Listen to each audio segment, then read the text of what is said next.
ரவி ஒரு சாதாரண கம்பெனியில் வேலை பார்க்கும் தொழிலாளி. நல்ல பணம் சம்பாதிக்கிறான். குடும்பத்தை அழகாக கவனிக்கிறான். அவன் மனைவி தீபா ஒரு சமையல் கலைஞர். அவர்களது திருமண வாழ்க்கை 10 வருடங்களை கடந்தது. அவர்களுக்கு ஒரு குழந்தை, 7 வயது மகன். ரவியின் நெருங்கிய நண்பன் அருண். பள்ளிக்கூட காலத்திலிருந்தே இருவரும் சேர்ந்திருக்கும் நண்பர்கள். ரவியின் வீட்டிற்கு அதிகமாக வருவதும் ரவியின் குடும்பத்துடன் நெருக்கமாக பழகுவதும் அருண்தான். உங்க வீட்ல என்ன வேலை இருந்தாலும் நான் இருக்கேன் என்று சொல்லிக் கொண்டிருக்கும். சில மாதங்களாக ரவிக்குத் தோன்றியது, தீபா சாதாரணமாக இல்லாமல் இருக்கிறாள். அவள் கைபேசியை எப்போதும் இறுகப் பிடித்து வைத்திருக்கிறாள். வாட்ஸ்அப்பில் யாரோடு அதிக நேரம் பேசுகிறாள். இரவு நேரங்களில் கூட மெசேஜ் வருகிற சத்தம். அதே நேரத்தில் அருண் கூட எப்போதும் போல் இல்லாமல் ஒருவித சங்கடத்துடன் நடந்து கொள்கிறான். ரவி இதை கவனிக்க ஆரம்பித்தான். ஒருநாள் ரவி வேலைக்கு சென்று விட்டேன் என்று கூறிவிட்டு வீட்டிலிருந்து வெளியில் செல்லாமல் வீட்டிற்கு அருகிலேயே இருந்தான். பகல் 11 மணியளவில் அருண் வீட்டிற்கு வந்தான். தீபாவும் ஒருவித சந்தோஷத்துடன் பேசிக்கொண்டு உள்ளே அழைத்துக் கொண்டு போனாள்.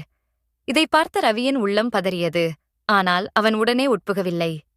கூடவே பதற்றத்துடனும் விவேகத்துடனும் செயல்பட முடிவு செய்தான். மறுநாள் ரவி தீபாவின் மொபைலை அவளுக்கு தெரியாமல் எடுத்துப் பார்த்தான். வாட்ஸ்அப் மெசேஜ்களில் பெரிதாக எதுவும் இல்லை. ஆனால் ஒரு நெருக்கமான புகைப்படம் அவன் கண்களில் விழுந்தது. தீபா, அருண் இருவரும் அருகில் நெருக்கமாக. அதை பார்த்ததும் அவன் உள்ளம் பதறியது. ஆனால் உண்மையை உறுதிப்படுத்த வேண்டும் என்று நினைத்தான். சில நாட்களுக்குப் பின் ரவி வேலைக்கு செல்வதாக கூறி நண்பனின் வீட்டிற்குச் செல்லாமல் வீட்டின் அருகே ஒளிந்து பார்த்தான். அருண் வந்ததும் அவன் நேராக வீட்டிற்குள் சென்று இருவரையும் திடீரென சந்தித்தான்.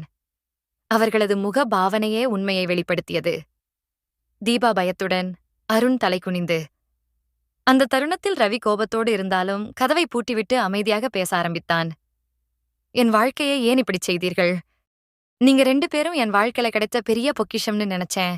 ஆனா நீங்க எனக்கு பெரிய துரோகம் பண்ணிட்டீங்கன்னு அழுதான். அவங்க 2 பேரும் தெரியாம ஐபிடிஐ பண்ணிட்டோம். மன்னிச்சிடுங்க சொல்லி அழுதாங்க. ரவி எதுவும் பேசாம போயிட்டான். வீட்டை விட்டு வெளியே. சில நாள்களுக்குப் பிறகு ரவி உடனே பிரிந்து செல்லவில்லை. ஆனால் அவன் உறவை முழுமையாக மாற்ற முடிவு செய்தான். தீபாவை நேரடியாக மன்னிக்கவில்லை. அருண் வாழ்க்கையிலிருந்து முழுமையாக விலகினான்.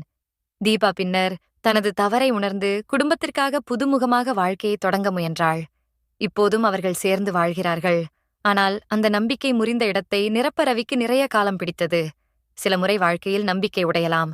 ஆனால் முடிவை எடுப்பது அத்தனை எளிதல்ல. கோபத்துடன் உடனே முடிவு செய்யாமல் உண்மை அறிந்து உங்களை ஏற்கும் உறவை அமைப்பதே சிறந்த வழி.